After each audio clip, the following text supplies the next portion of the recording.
You vanished tomorrow, Colleen. If you vanished tomorrow, Colleen, nobody would miss you. In fact, would finally have some peace.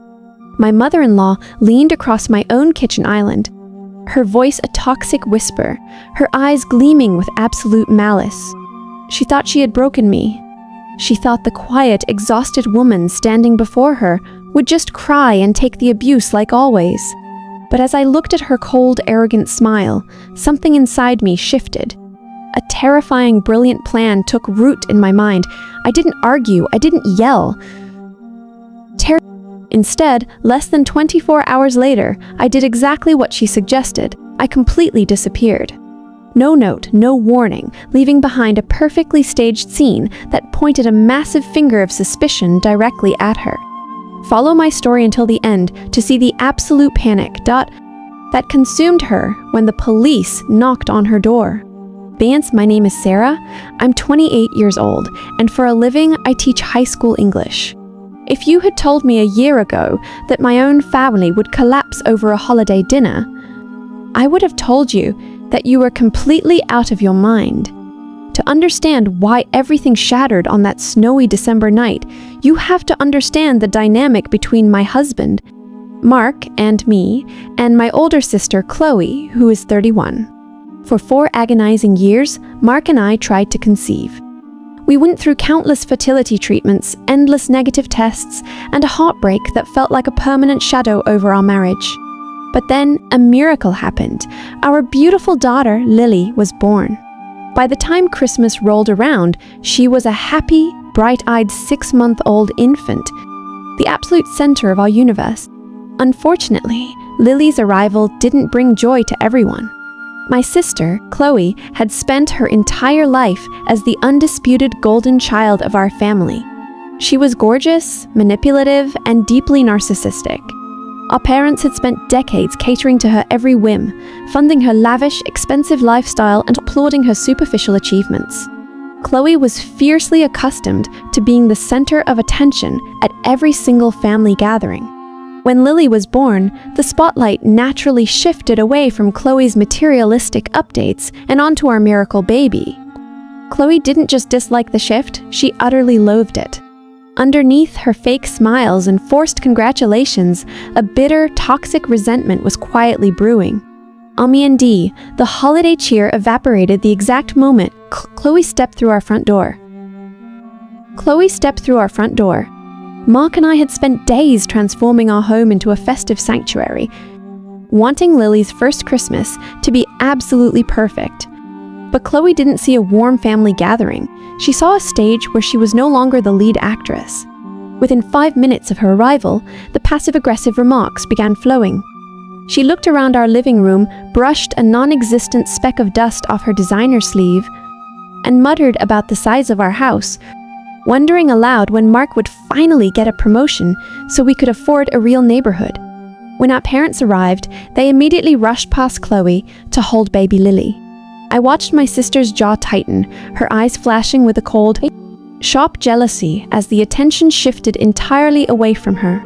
By the time we sat down at the beautifully set dining table, the air was thick with unexpressed tension. Chloe tried repeatedly to hijack the conversation, loudly bragging about her latest luxury vacation and her circle of wealthy friends. But every time she spoke, Lily would make a sweet little cooing sound, and our parents would instantly look away from Chloe to dote on their granddaughter. The boiling point neared as dinner progressed. Lily was heavily teething, and the bright dining room lights began to make her incredibly fussy.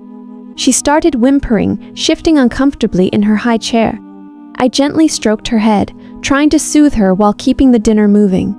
Instead of showing any aunt-like sympathy, Chloe slammed her wine glass down on the mahogany table. "Can't you make that kid shut up?" she snapped, her voice dripping with venom. "Some of us are trying to enjoy a civilized meal without a brat ruining the evening." The room went dead silent after Chloe's outburst. My blood ran cold, but I forced myself to remain calm for Lily's sake. I stood up, turning my back to the table for a brief 5 seconds to grab a dot, fresh teething ring, and a clean napkin from the kitchen counter just behind us. In that split second, Lily let out a sharp, frustrated cry. Before I could even turn back around, a loud, terrifying smack echoed through the dining room. It was followed instantly by a piercing, heartbreaking scream from my baby girl. I spun around, and the scene before me made my heart stop. Chloe was standing directly over Lily's high chair, her hands still raised, her chest heaving with an angry satisfaction.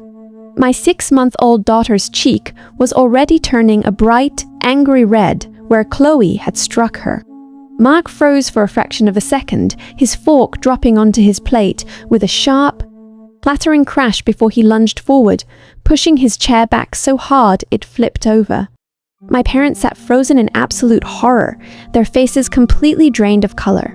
"She wouldn't stop crying, Sarah," Chloe said coldly, looking right at me with zero regret in her eyes. Someone had to teach her some basic discipline before she turns into an entitled brat. A blinding white-hot rage consumed me. Mark was shouting, his voice shaking with a protective fury as he stepped between Chloe and our baby, ordering my sister to get away. I scooped my sobbing daughter into my arms, holding her tight against my chest. I looked my sister dead in the eyes, my voice deadly quiet. "Get out of my house," I whispered. "Get out right now, and if you ever look at my child again, I will ruin you." And the days following that disastrous Christmas dinner turned into an absolute nightmare. Instead of hiding in shame, Chloe went on the offensive. She launched a vicious smear campaign across social media, posting lengthy status updates claiming that I was an unstable, overprotective mother who had completely overreacted to a gentle, harmless tap on the wrist. She painted herself as the victim of my dramatic outburst, twisted the facts, and even gained sympathy from her superficial circle of friends. Worse than Chloe's public lies, however, was the reaction of my own parents. True to form, they simply could not bear to see their precious golden child face any real consequences. They began calling me multiple times a day, their voices dripping with a suffocating guilt trip. They pressured me to sweep the assault under the rug for the sake of family unity and holiday peace. My mother actually argued that Chloe was just stressed out, while my father begged me to accept a forced text message apology so we could all just move on. Their complete lack of loyalty to their infant granddaughter crushed me, but it also hardened my resolve. I realized that keeping the peace meant compromising my daughter's safety. I called my parents and delivered a final, unwavering ultimatum. Until Chloe publicly admitted what she did and sought professional anger management, she was dead to me. And if they continued to defend her actions, they would be cut off too. They chose Chloe. With a heavy heart, I blocked their numbers, drawing a thick line in the sand. Pamdia, for 6 long months, a heavy, silent Cold War persisted within our fractured family. Mark, Lily, and I built a peaceful life, completely isolated from my toxic relatives, but the universe was quietly preparing a massive shift. In early June, our wealthy maternal grandmother passed away peacefully in her sleep. She had always been a sharp, observant woman who silently despised how my parents spoiled Chloe while ignoring my struggles. When the family gathered at the attorney's office for the reading of the will, the atmosphere was thick with Chloe swaggered into the room wearing an expensive black designer dress, practically radiating an arrogant confidence. She was drowning in massive credit card debt to maintain her fraudulent luxury lifestyle, and she desperately needed this inheritance to avoid absolute financial ruin. But as the lawyer began reading the legal documents aloud, the smug smile slid right off her face. Our grandmother had bypassed Chloe entirely. She left her prime downtown commercial property, worth nearly $2 million, and a substantial cash trust fund directly to me and baby Lily. The will explicitly stated that Chloe would receive nothing, citing her lack of character and responsibility. Chloe's face turned an ugly, mottled purple as the reality of her financial destruction sank in. Suddenly, her haughty, unrepentant defiance vanished. Facing immediate ruin, she realized the only way to survive was to get a piece of that property. Within hours, her attitude transformed into a desperate, groveling display of fake humility. Desperate to save herself from bankruptcy, Chloe begged our parents to orchestrate a meeting, claiming she wanted to make things right. I agreed to meet, but strictly on my terms, inside a neutral, formal conference room at the estate lawyer's office. Chloe arrived with synthetic tears in her eyes, offering a rehearsed hollow apology for the Christmas dinner incident. She quickly pivoted to the real motive, weeping about her debts, and suggesting that, as sisters, it was only fair to split our grandmother's commercial property evenly. I let her finish her desperate performance, a cold smile playing on my lips. Then I leaned forward and slid a laptop across the mahogany table. I hit play. On the screen, a crystal clear, high-definition video from our living room security camera began to broadcast. It captured the entire Christmas dinner layout, showing Chloe's furious face as she stood up and violently struck my 6-month-old daughter, followed by Lily's agonizing screams. Chloe gasped, turning a pale, sickly green. She didn't know I had installed a security camera just days before the holidays. The estate lawyers watched in stunned, professional horror. I looked at my trembling sister and said, "I know about your secret debts, Chloe. You don't care about Lily, and you aren't sorry.